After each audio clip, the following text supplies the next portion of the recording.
तो नमस्कार दोस्तों। हम बहुत ही कम समय में अभी चलिए देखते हैं एमपी सेट का नोटिफिकेशन, जो कि अभी एक दिन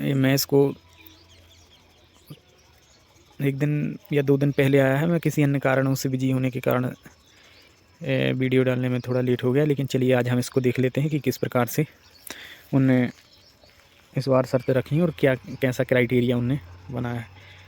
तो चलिए हम जल्द से जल्द इसको देखने का कोशिश करते हैं। जैसा कि आप देख सकते हैं, यह है एमपी सेट का नोटिफिकेशन। इसको एमपीपीएससी ने जारी किया है 15/10/2025 को। राज्य पात्रता परीक्षा सेट 2025 स्टेट एलिजिबिलिटी टेस्ट, आप इसको देख सकते हैं, जारी हुआ है 15/10/2025 को। तो अगर हम यहाँ कॉर्नर यहाँ देखें तो यहाँ लिखा ऑनलाइन पत्र भरने की प्रारंभिक तिथि जो है वो 25 अक्टूबर 2025 से, और जो ऑनलाइन पत्र भरने की अंतिम तिथि जो है वो आप यहाँ देख सकते हैं 20 नवंबर 2025 तक आवेदन इसमें आमंत्रण किए जाएंगे।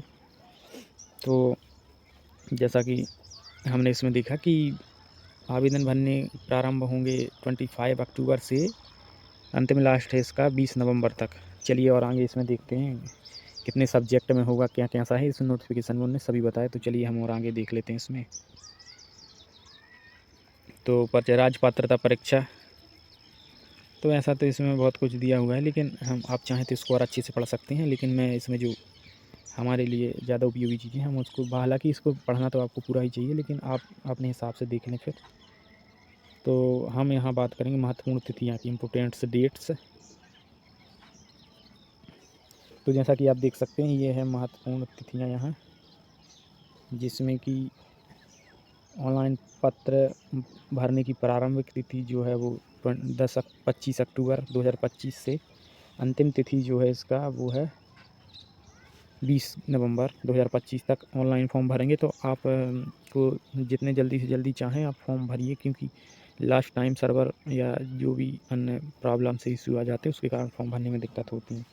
कहीं फ़ोटो अपलोड नहीं होती, कहीं कुछ नहीं होता। तो आप जल्द से जल्द इसको भराने का कोशिश करें। तो चलिए, जैसा कि आप देख सकते हैं कि ये त्रुटि सुधार के लिए भी इनने डेट दी हुई है, और कोशिश करें कि किसी प्रकार की कोई त्रुटि ना हो।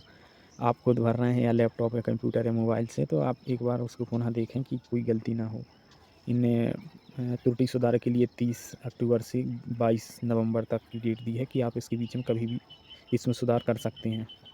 अगर हम इसमें परीक्षा शुल्क की बात करें तो जो एमपी मध्य प्रदेश के मूल निवासी जो हैं, ये लिखा है यहाँ पे, मध्य प्रदेश के मूल निवासी SC ST OBC non creamy layer EWS और दिव्यांग श्रेणी के आवेदक जो हैं, उनके लिए यहाँ पर उन्होंने 250 रुपीज़ एंड 40 रुपीज़ जो ऑनलाइन पोर्टल चार्ज है वो अलग से इसमें उन्होंने बताया कि 250 रुपये लगेंगे। और अगर हम इसी में अगर बात करें जनरल कैटेगरी की या मध्य प्रदेश के बाहर के निवासियों की, ये वाले बॉक्स में दिया है, तो उनके लिए उन्होंने 500 रुपीज़ ऑनलाइन वो लगेगा फॉर्म में, और 40 रुपये पोर्टल शुल्क अलग से।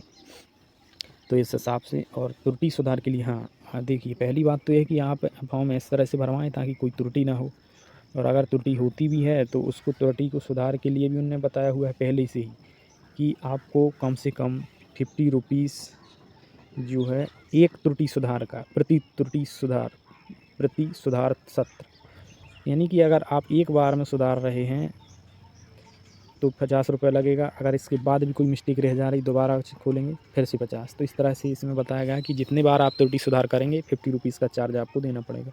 तो कोशिश करें कि किसी प्रकार की त्रुटि ना हो। चलिए और आगे हम देख लेते हैं इसमें कितने सब्जेक्ट्स में होगा, क्या कैसा है इसमें। तो ये आप लोग देख लें, ये विलम्ब शुल्क है, और इतना भी कोई विलम्ब नहीं करता है, और ना करें कोई, जल्द से जल्द फॉर्म भरें। पहले 3000 रुपये लगेगा, नहीं तो बाद में उसके और परीक्षा प्रारंभ होने के 10 दिन पहले तक आप अगर आप फॉर्म भरते हैं तो आपको 25,000 रुपीज़ चार्ज लग सकता है। तो इतना चार्ज क्यों देना हमें, हम समय से फॉर्म भरें जिसमें सबसे सही रहेगा। हाँ, और एक बात और है इसमें, एक यहाँ से एक बात बस हमें देखना ज़रूरी है, इन्होंने एग्ज़ाम डेट्स भी अभी से अनाउंस कर दी है। वो है 11 जनवरी 2026। तो 11 जनवरी 2026 में एग्ज़ाम होगा संडे के दिन। ये इन्होंने अभी नोटिफिकेशन में ही बता दिया है और ये पीएससी की एक वो है और ज़्यादातर चांस होते कि ये इसी दिन को ही होगा। इस हिसाब से आप अपनी तैयारी करें। चलिए और आगे देखते हैं हम। अब इसमें शैक्षणिक जो न्यूनतम शैक्षणिक योग्यताएं हैं तो उसमें उन्होंने बोला है कि आप एमए जो मास्टर डिग्री होती है या एमएससी, एमए, एमएससी या अन्य जो डिग्री हैं मास्टर्स, उसमें आप 3rd 4th सेमेस्टर में है तो फिर भी आप फॉर्म भर सकते हैं। वो यहाँ पर लिखा हुआ है और आप चाहें तो उसको और अच्छे से पढ़ सकते हैं और क्या कैसा इसमें क्राइटेरिया रहेगा उसका सब इसमें लिखा हुआ है, तो आप इसको अच्छे से पढ़ें। और हम इसमें देखते हैं आयु संबंधी सूचना। अब इसमें आयु सीमा के लिए तो लिखा हुआ है कि राज्य पात्रता परीक्षा, ये हम देख रहे थे यहाँ, तो यहाँ आप देख सकते हैं यहाँ पे इन्होंने खुद कहा है कि आयु संबंधी सूचना में कि राज्य पात्रता परीक्षा हेतु आयु सीमा का कोई बंधन नहीं है। तो इस हिसाब से आप जिस भी एज में हैं आप इसका फॉर्म भर के एग्ज़ाम दे सकते हैं। चलिए और आगे इसमें देखते हैं। आरक्षण के संबंध में जो अन्य भर्तियों में पीएससी की मिलता है उसी प्रकार से इसमें भी है। तो परीक्षा योजना के बारे में और देख लेते क्योंकि ये एग्ज़ाम से रिलेटेड है और एग्ज़ाम ही हमें क्वालिफाई करना है।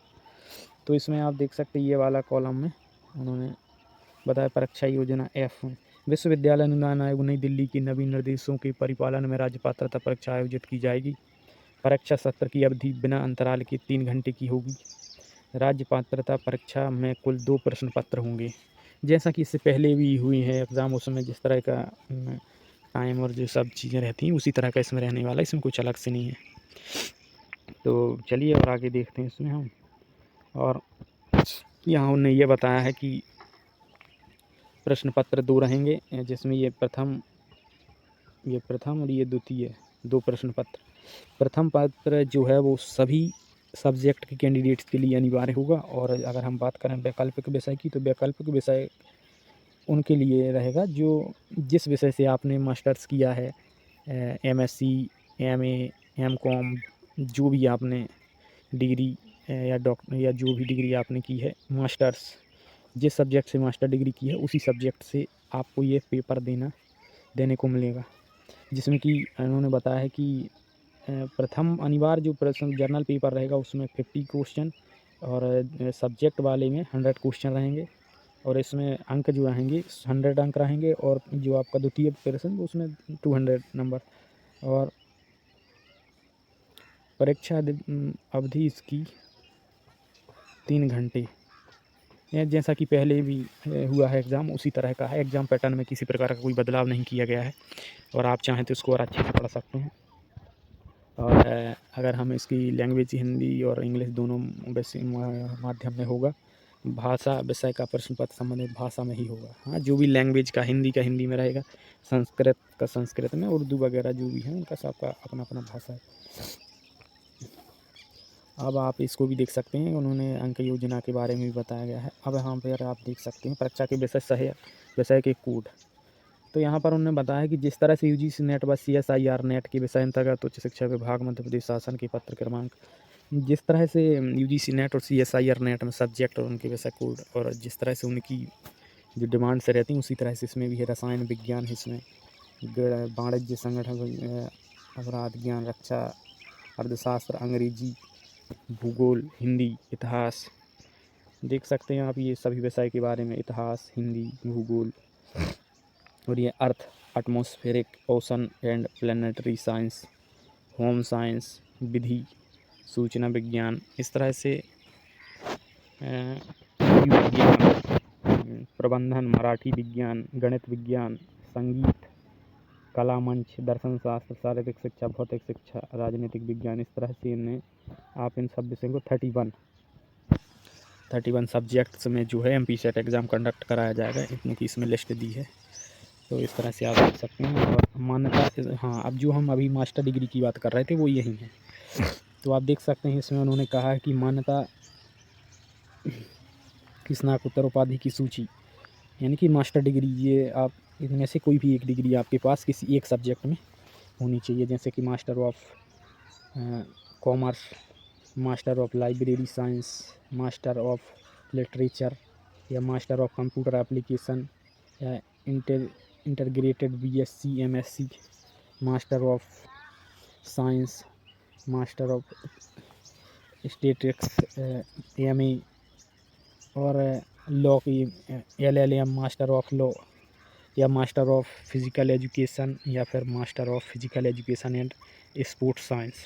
तो इस प्रकार से इतनी ये मास्टर डिग्री हैं, इसमें से आप अगर किसी एक को भी किए हुए हैं तो आप इस फॉर्म को ज़रूर भरें। और इसमें इन्होंने परीक्षा के प्रस्तावित कोड एवं शहर भी बताए हुए हैं। आपको जो शहर आपके नज़दीक लगता है आप उसमें अप्लाई करें और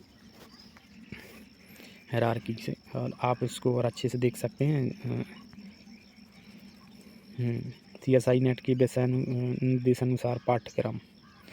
तो इस तरह से ये पूरे सब्जेक्ट हैं, 31 सब्जेक्ट्स में पेपर होंगे। और आप इसमें देख सकते हैं कि हाँ ये बात और है कि तो मिनिमम जो क्राइटेरिया उन्हें रखा गया है तो कि अनारक्षित EWS को 40% और SC ST OBC को 35% से ज़्यादा इतने नंबर अगर लाते हैं आप तो आपको मेरिट लिस्ट में शामिल किया जाएगा। फिर उसका रैंक लगेगा, उस रैंक के हिसाब से फिर आपको उसमें रिजल्ट दिया जाएगा। इस सब के बारे में यहाँ बताया गया है। आप इसको चाहें तो वीडियो को रोक कर देख सकते हैं। यहाँ सब डॉक्यूमेंट्स क्राइटेरिया वगैरह उन्हें बताया गया है। तो इस तरह से ये हमने नोटिफिकेशन देखा। और जो फीस का है तो वो भी हमने देख लिया है कि SC ST OBC को 250 रुपीज़ 40 रुपये अलग से लगेगा, और जनरल कैटेगरी के और अन्य स्टेट्स के अभ्यर्थियों के लिए 500 रुपीज़ और 40 रुपये अलग से चार्ज लगेगा। तो इस तरह से हमने ये नोटिफिकेशन देखा। तो आई होप आपको वीडियो पसंद आया होगा, और वीडियो में बने रहने के लिए आपका बहुत बहुत धन्यवाद। और वीडियो आपको अच्छा लगा हो तो वीडियो लाइक करें और कमेंट करके ज़रूर बताएं वीडियो आपको कैसा लगा, और चैनल को सब्सक्राइब